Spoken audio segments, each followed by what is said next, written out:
The Chronicles of the Narnia, Book 5, The Voyage of the Dawn Treader, Chapter 5, The Storm and What Came of It। कई सारे आंसुओं से भरे एक अलविदा के बाद जब डॉन ट्रेडर नैरो हेवन से निकला और जब उससे वो समुद्र का पानी टकराया तो उसमें उसकी वो जान और वो जोश वापसी आ गया। नैरो हेवन से निकल के वो लोग आवरा के नीचे से होते हुए ईस्ट की तरफ चल दिए थे। आगे आने वाले कुछ दिन लूसी के लिए बहुत सुहाने थे। उसके कैबिन की छत पर पानी से चमक रही सूरज की रोशनी से उसकी सुबह होती थी। उसे नैरो हेवन से कई नई चीजें मिली थी और डेक पर उसे हर सुबह खूबसूरत समुद्र और आसमान देखने को मिलता था। लूसी अपना ज्यादातर समय रिपीचिप के साथ शतरंज खेल के बिताया करती थी, जिसमें उसे बहुत मजा आता था। पर यह मजेदार समय ज्यादा दिन तक नहीं चला, क्योंकि एक शाम को डॉन ट्रेडर के वेस्ट की तरफ बहुत तेजी से बहुत सारे बादल इकट्ठे हो गए। सूरज ढल गया और डॉन ट्रेडर को एक भयंकर तूफान का सामना करना पड़ा। उस तूफान के दौरान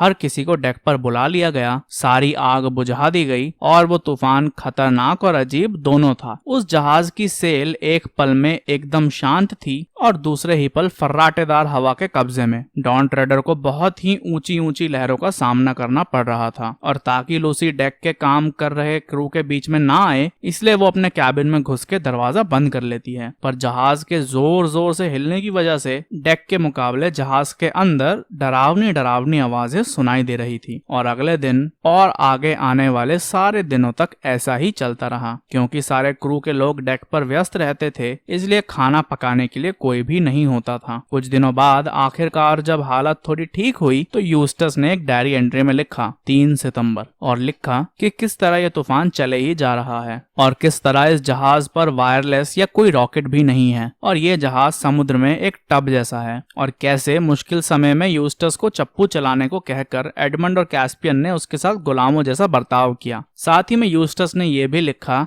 कि किस तरह उनके पास बस 16 दिन का खाना बचा है, क्योंकि सारे अंडे देने वाले जानवर तूफान में धुल गए, और सिर्फ 12 दिनों का पानी बचा है, क्योंकि तूफान के समय 2 पानी के पीपे लीक हो गए और अब खाली हैं, और ईस्ट की तरफ चलते हुए जमीन का कोई नामो निशान नहीं दिख रहा है। समझदारी का काम होगा कि वो लोग वापसी लोन आइलैंड्स की तरफ मुड़ जाएं तुरंत, पर उसमें दिक्कत ये है कि ना तो कोई ऐसा करने वाला है, और अगर कर भी दिया तो यहाँ तक लोन आइलैंड से आने में उन्हें 18 दिन लगे हैं, और इस हवा को देखते हुए वापस वहां जाने में उससे कहीं ज्यादा लगेंगे। इसके बाद अगले पूरे हफ्ते हर रोज की डायरी एंट्रीज में यूस्टस जहाज कहां तक पहुंचा ये और किस तरह हर कोई उससे परेशान कर रहा है ये बताता है। वो बताता है कि पानी की कमी की वजह से हर किसी को थोड़ा सा ही पानी हर रोज मिलता है, और एक रात जब उसे बुखार जैसा लगा तो वो पानी पीने चला गया, जहां रिपीचिप ने उसे पकड़ लिया और सबको जगा दिया, जिसके बाद यूस्टस को पानी चुराने के लिए सबसे माफी मांगनी पड़ी, और कैस्पियन ने कहा कि जो भी पानी चुराता पकड़ा गया उसे 2 दर्जन पड़ेंगे। और बाद में उसने यूस्टस से अकेले में कहा कि हम सबको बुखार जैसा लग रहा है, पर हम सबको मिलकर काम करना होगा। यूस्टस ने कई दिनों की एंट्रीज में बताया कि लूसी ने उसे अपने पानी भी दिया, अपना खाना भी दिया, और हर किसी ने उससे बुरा बर्ताव किया। 9 सितंबर जमीन दिख रही है, पहाड़ जैसा कुछ।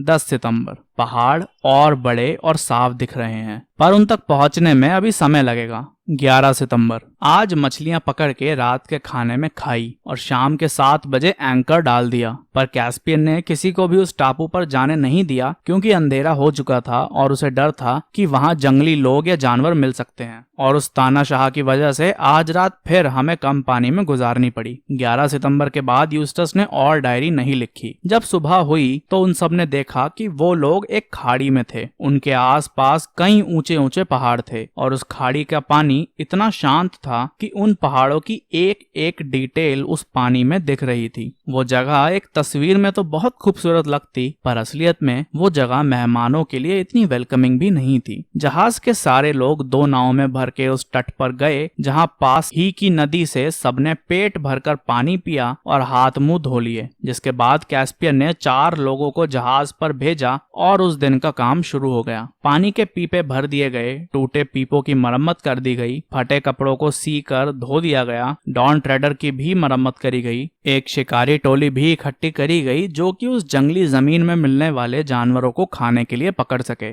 डॉन ट्रेडर जिस खूबसूरत गैलियन जहाज के रूप में नार्निया से निकला था उससे अब बिल्कुल अलग लग रहा था। उसे कई चोटें लग चुकी थी और उसका रंग भी उड़ चुका था, बिल्कुल उस पे काम करने वाले क्रू की तरह, जो थके हुए फटे कपड़ों में भूखे और प्यासे लोग थे जिन्हें ढंग की नींद नहीं मिली थी।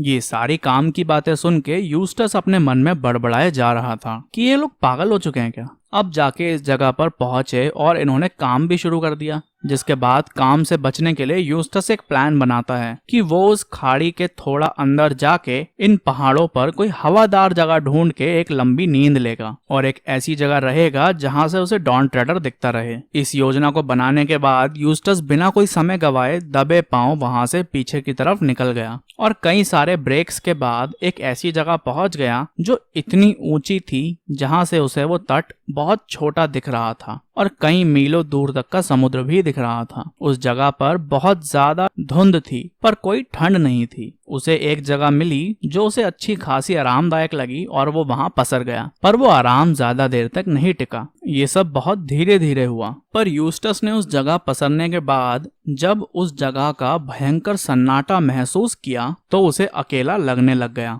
बहुत ज्यादा अकेला। और इतना अकेला महसूस होने लग गया कि उसके मन में ये डर बैठ गया कि कहीं बाकी सब उसे छोड़कर तो नहीं चले जाएंगे। उसे लगने लगा कि वो उस जगह पर कई घंटों से है और उसे ये भी लगने लगा कि कहीं उन सब ने जानबूझकर उसे यहाँ अकेला आने तो नहीं दिया जिससे उसे यहीं छोड़कर जा सके। और यूस्टस दौड़ा दौड़ा उस धुंध से होता हुआ उसी तरफ वापसी जाने लगा जहाँ से वो आया था। पर रास्ते में लुढ़कते लुढ़कते जब नीचे पहुंचा और धुंध छटी तो उसने देखा कि वो किसी अनजान जगह पर है और समुद्र का तो दूर दूर तक कोई नामो निशान ही नहीं है। Chapter 6 the adventures of Eustace. ये था chapter 5 of the voyage of the Dawn Treader. अगर आपको अभी तक इस नार्निया बुक सीरीज की ऑडियो समरी सुनने में मजा आ रहा है तो मैं आपको सजेस्ट करूंगा कि आप ये किताबें खुद पढ़िए, क्योंकि ये किताबें छोटी हैं, इजी टू अंडरस्टैंड है और बहुत ही खूबसूरत तरीके से इनको लिखा गया है। और अगर आप उन किताबों को नीचे दिए गए मेरे लिंक से जो कि डिस्क्रिप्शन में है उससे मंगवाते हैं तो उससे मुझे बहुत मदद होगी। Thank you for watching.